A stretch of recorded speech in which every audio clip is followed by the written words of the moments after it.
A9 ನ್ಯೂಸ್ಗೆ ಸ್ವಾಗತ. ನಾನು ಅಮೀನ್ ಶೇಖ್.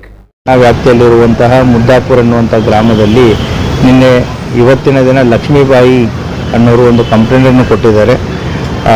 ಅವರ ಗಂಡನಾದಂತಹ ಸಾಬಣ್ಣ ಬರ್ಗಿ ಮತ್ತು ಇವರಿಗೆ ಮದುವೆಯಾಗಿ ಸುಮಾರು 13 ವರ್ಷ ಮದುವೆಯಾಗಿದೆ. ಒಟ್ಟು 5 ಜನ ಮಕ್ಕಳಿದ್ದರು.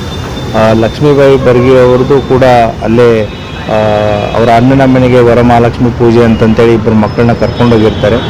ಇನ್ನೊಬ್ಬ ಮಗ ಅಜ್ಜಿ ಜೊತೆಗೆ ಕೋಲಾರದಲ್ಲಿದ್ದಾರೆ.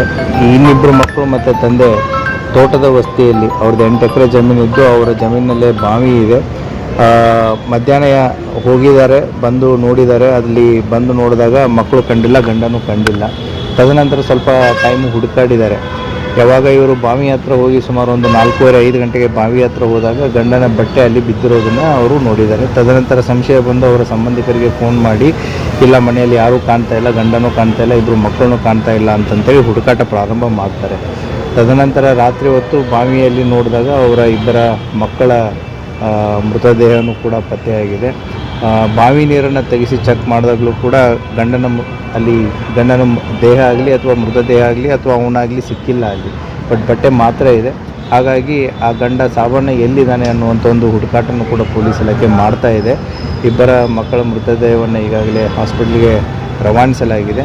ತಾಯಿ ಆದಂಥವರು ಕಂಪ್ಲೇಂಟ್ ಕೊಟ್ಟಿದ್ದಾರೆ, ಮಕ್ಕಳ ಸಾವಿನಲ್ಲಿ ನಮಗೆ ಸಂಶಯ ಇದೆ ಅಂತಂತೇಳಿ. ಆ ಪ್ರಕಾರ ನಾವು ತನಿಖೆಯನ್ನು ಕೈಗೊಂಡಿದ್ದೀವಿ. ಸಾಬಣ್ಣ ಎಲ್ಲಿದ್ದಾನೆ ಅನ್ನೋದನ್ನು ಆದಷ್ಟು ಬೇಗ ಪತ್ತೆ ಮಾಡಲಾಗುತ್ತೆ. Thank you.